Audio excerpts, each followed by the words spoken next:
This is Bill Moberly with the Americans in Wartime Museum, recording an interview with Scott Brian Logan out at the tank farm on the 25th of September 2021.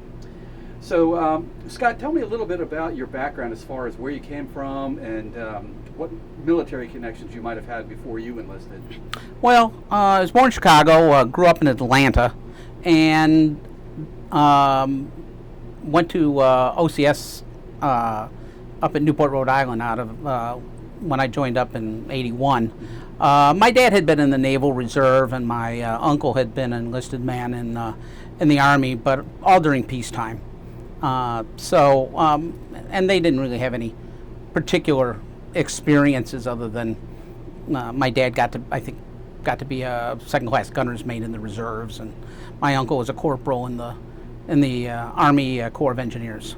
But as I said, I graduated and then went to OCS at Newport, Rhode Island.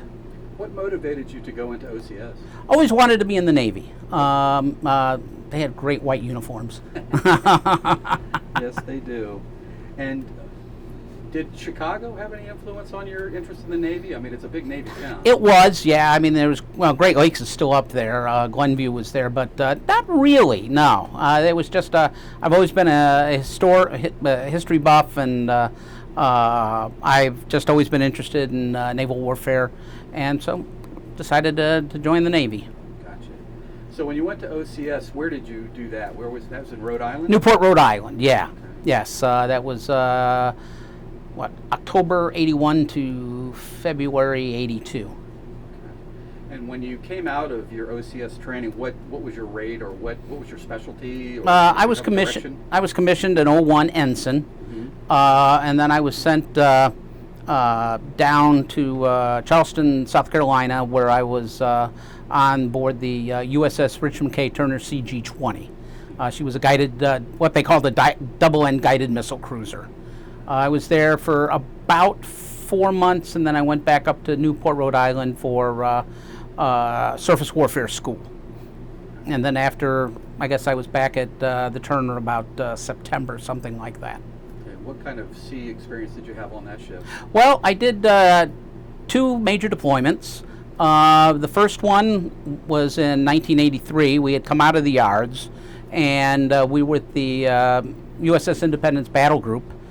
And as we were headed towards Lebanon, we were going to go to 6th Fleet, and we were heading to Lebanon. We were out in the middle of the Atlantic Ocean when we got a flash message traffic to basically turn off all electronics and then follow the Independence on a course of 180 to the south.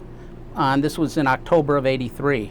And at first we had no idea what was going on. And the people who were standing CIC watch, which I was doing at that time, we started rummaging around for charts for the lower Caribbean, and we found that we didn't have a really good chart for the island of Grenada.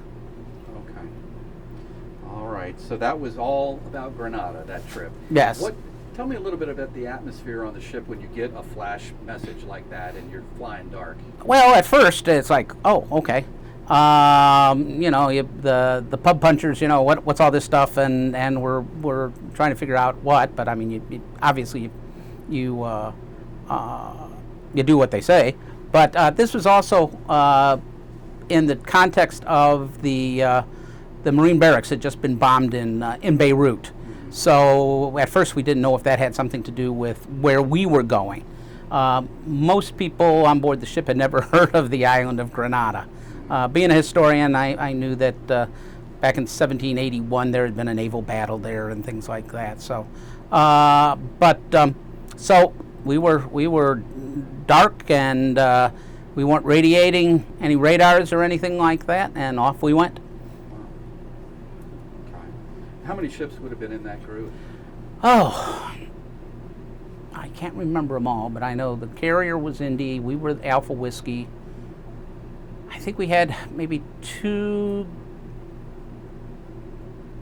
or three destroyers, a couple of frigates, and somewhere up in front of us was was an SSN, which we never saw. Yeah. And then we met up with an amphibious ready group down in, that was off the coast of Granada. Okay. How long did it take you to make that trip as you turned around? Oh, I don't know. We probably went about 20 knots or so. So we got down there in a day or a couple of days. Yeah. Okay, that's moving pretty good. So you arrive on the scene in Granada. What was your mission? What did you do? Well, our ship in particular, as I said, she was Alpha Whiskey, which is the AAW Warfare Coordinator. Our job was to basically shoot down Cuban airplanes if they interfered, or Soviet, of which none of that ever happened. So our main job was to basically control the airspace over the battlefield.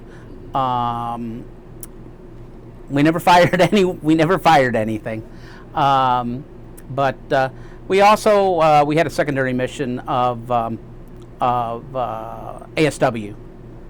There was some intelligence that possibly one of the Cuban Foxtrot submarines might be coming over into that area. Interesting. We found out later it wasn't. So what was a typical watch like for you during that time? Actually, pretty quiet. The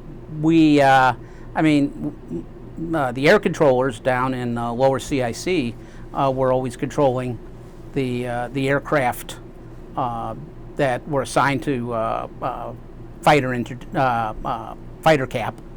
But it was actually, once we got down there, it was actually fairly relaxed. After the first couple of days, and the fighting itself on the island only lasted, day and a half, 2 days, if that. We never actually saw any of it. We saw some smoke, but we didn't hear anything. Supposedly, somebody fired a 51 caliber machine gun in general at the ships that were offshore, but we never saw anything. Right. So what did the mission entail once the ground forces had done their thing? You're there watching out for the planes and possible submarines, that kind of thing. Were you on station long there? I guess we were there 2 weeks or so, maybe 3 weeks. I can't remember exactly how long, but I think it was while various diplomatic things went on afterwards. And then there were some escorts with the amphibious ready group that they stayed down there, and then we transited into the Med. Okay. So, still on Granada in that area, what exactly was your job? Did you have people working for you? You were an ensign, right? I was an ensign. I was the auxiliaries division officer, and so I was one of the engineering officers on board. Which was always kind of a laugh because I had absolutely no engineering experience whatsoever. But the Navy thought, okay, I'll make him an engineer. We were in charge of things like auxiliary diesels and gas turbines, other non-propulsion systems. Okay. Of which there are many. Many, yes, yeah, including air conditioning and. The steam presses for the ship services and things like that. So yeah, there was a lot of stuff. Yeah. Tell me a little bit about the ship. What were its capabilities and weapon systems? Well, she was commissioned in 1964. What was called a double-end guided. Well, at the time, she was a double-end destroyer leader, and then in the early 70s, they changed the designations to CG guided missile cruisers. Fully loaded, she weighed probably about, 9,000 tons or so, which sounds like a lot, but compared to a cruise ship these days isn't much. Her armament was, she had 2 Mark 10 launchers, fore and aft, that carried the standard SM-2ER Block 3 missiles, which were at the time really the gold standard of long-range naval surface-to-air missiles.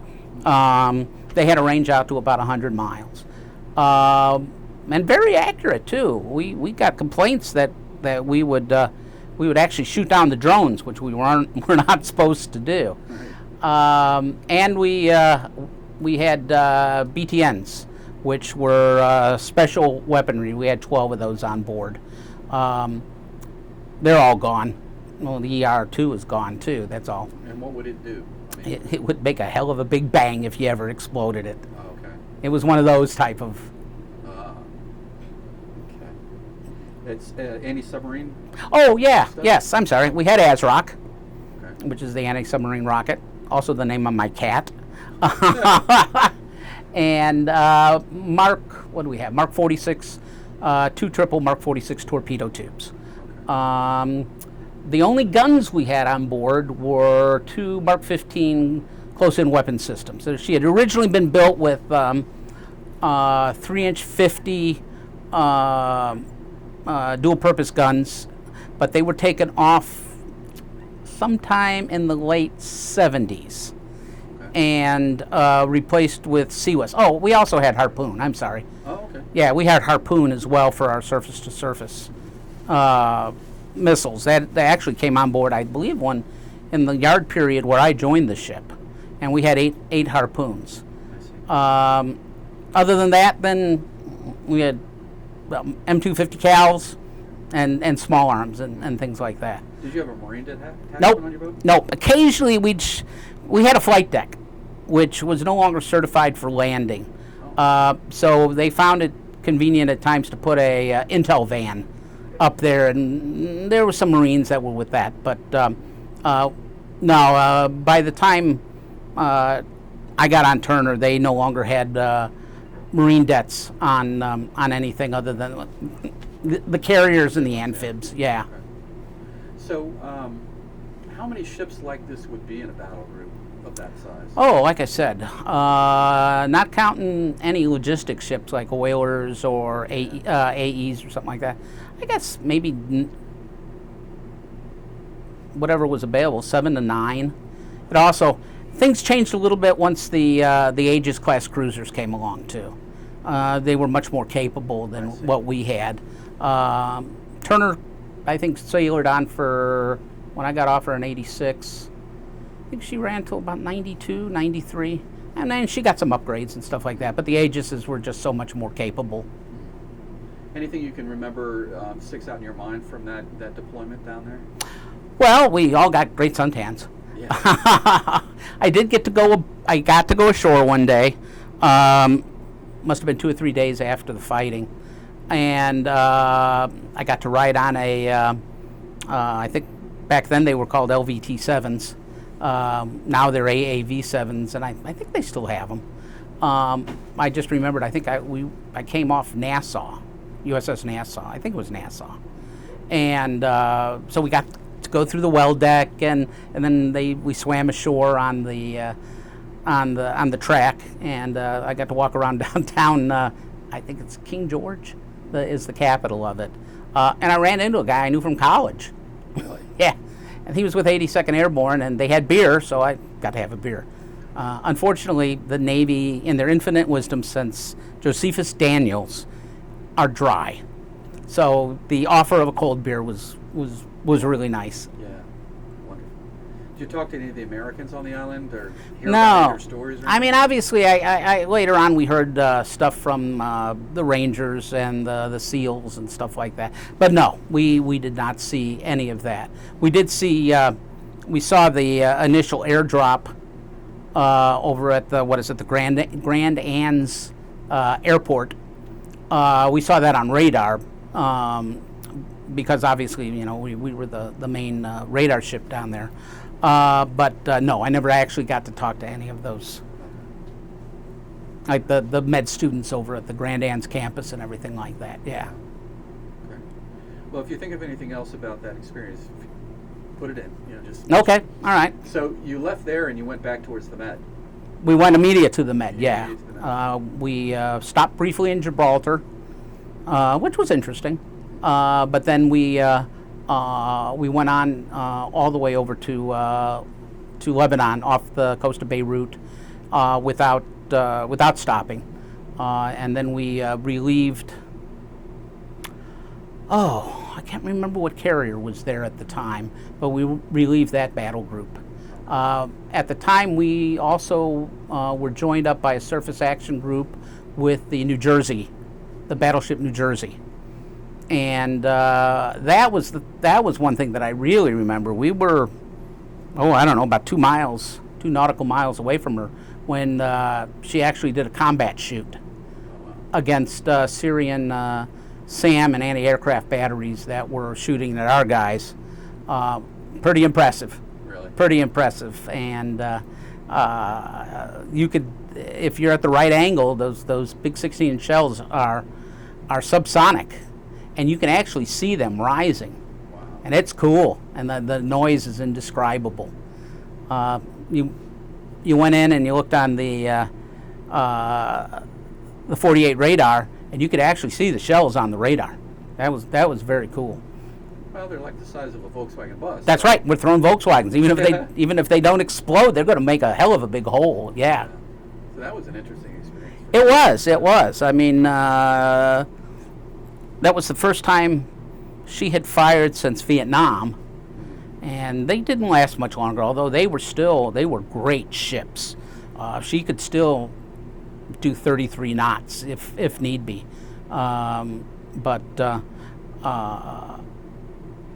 So yeah, we didn't fire anything. While we were off Lebanon, we were Same kind of mission, though, right? Pretty much. We were in support of what was called the multinational force, French, Italian, British, and us, down at Beirut Airport. Interesting. And so, what else transpired there, or where did you go from there? We stayed there for the next 9 months. We did do a port visit. We did a upkeep visit in the shipyards in Haifa for a couple of weeks, and on our out transit, we went to. I take that back. We went to Istanbul, which was kind of cool. Yeah. And we also got to go to Trieste, Italy. But no, we, as we called it, the Battle of the Box, because we literally had a box that we were just going 90-degree turns all the time, but we were keeping constant coverage over once again what we considered the battlefield area, and we were able to monitor aircraft deep into Syria, which was that was fairly important. The ground guys didn't really have that. Obviously, there were AWACS and things in the area, and E2, the Navy E2s that were on the Indy. I do remember one time that we saw something real fast coming over Syria, and it was cranking along at about 2,000 miles an hour, and we read the modes and codes on it, and we were informed that it was an SR-71 that was coming in, and that we didn't need to worry about that. Yeah. Not much does that speed. No. Yeah. So that's pretty much what our mission was. The ASW, obviously it was actually a much more intense ASW situation there, because you had lots of submarines running around, the Israelis, the Syrians themselves, the Egyptians, the Russians, us, the Brits, the Italians. There was all sorts of submarines over there. And although that wasn't really our job, the Turner had what was called the SQQ-23 pair, which was not the most efficient radar that or sonar that was ever built. We had a name for it, but it's PC-wise we don't mention that anymore. Gotcha. So that's what we did. It was an interesting time. And eventually, then we got back in August, I think, of '83. Now there was one. I've told my wife this. I said there was the one night that I almost blew up the Larnaca ferry. This was kind of interesting. Where I had watch. I was the officer of the deck, and CIC at the time reports that they've got a contact coming in at about 45 knots. Well, the only thing we know that goes that fast is a missile boat. And there had been some intel that possibly the Syrians were going to try to come down and do some things. We didn't know what, and so we're watching it for a while, and it's basically coming in on a constant bearing. And we thought, we got some the Slick 32, which is the EW system, is basically saying, you got some possible fire control emanating from this target. And so between me and CIC, we decided, you know what, let's go to the general quarters. And we do. Captain comes up and whatnot. We put white birds on the rail, which are actual bore shots. And finally we see a visual on it at a fairly far, and it's the damned Larnaca hydrofoil ferry that has just started up again, and it's going from Larnaca, Cyprus to Beirut, Lebanon. And they've told no one that they're going to do this. And so that was one experience on that. They finally decided that maybe it would be a good thing to tell all these various people that they're running this ferry. Yeah, it's got a bad profile. Yeah. Interesting. So that was a pucker moment for you. Little bit, yeah. Did you feel at risk in any of these assignments? Were you concerned for yourself? No. I figured we had enough intel that we knew they really didn't have much in the way of anti-surface, anti-naval type of things. Like I said, there were some Syrian missile boats, but it really wasn't all that much of a concern. Generally, though, it was and it was an interesting cruise. So you're there 9 months. Yeah, I think our relief did not show up. She had some sort of CAS rep, and I don't remember who was supposed to come and take our place, but we ended up staying an extra 3 months because of, most of the time the deployment's about 6 months. Yeah. So what happened after that? Where did you go? Well, like I said, we at the end we did a week's port visit in Trieste, Italy, which was a very nice city, and got to go over to Monfalcone, which is their big shipyard up there, and see the Italian aircraft carrier being built. Wow. And I thought it was great because what was that? The Giuseppe Garibaldi, I think it was.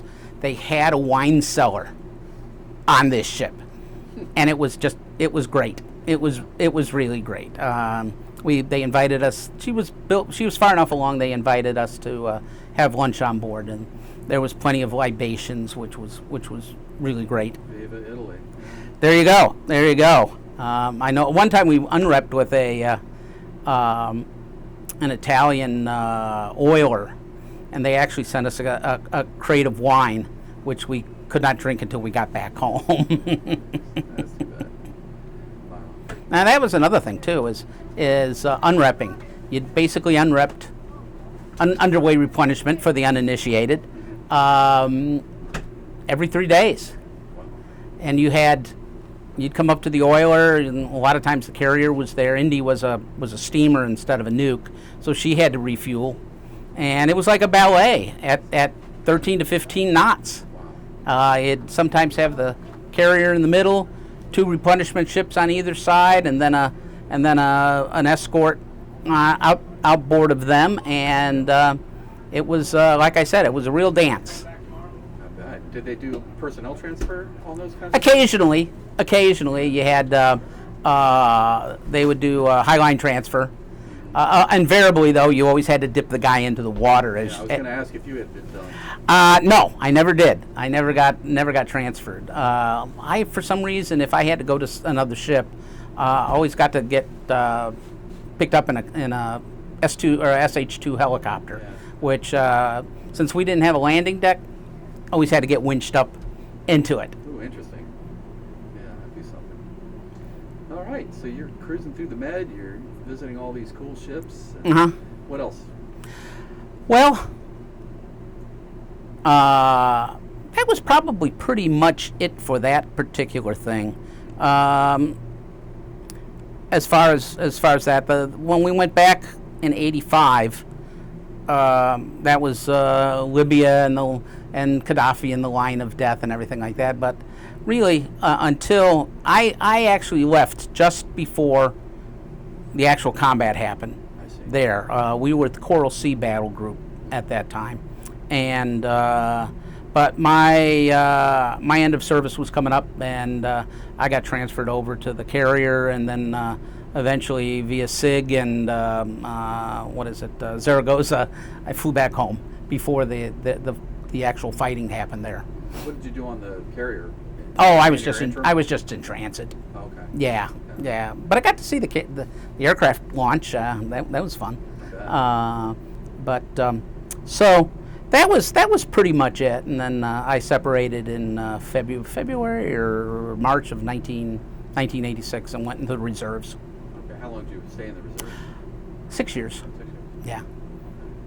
So you had almost 6 years in, or how many years in? Oh, well, total 10 Yeah. with active and reserve because I got the 10-year medal. Okay. Very cool. Anything else stand out in your mind from your service days? Well, the missile shoots were always fun. Those were, we'd go down to the Atlantic Missile Range off Puerto Rico, and we'd shoot mainly the standard ERs. I remember one time, I was the officer deck, and we are told that the missile range is foul. There's some sort of pleasure boat that's in there, and so it was about 2-3 miles away from us. We went over there, and it was a good-sized sailboat. It was two-masted, probably 50-foot, 60-foot sailboat. Pretty good-sized sailboat. Yeah. Nobody on deck whatsoever. And I'm, sailboat off my port bow. This is U.S. Navy ship. Nobody answers. They're all asleep. And so finally, I said, "Just blow the horn."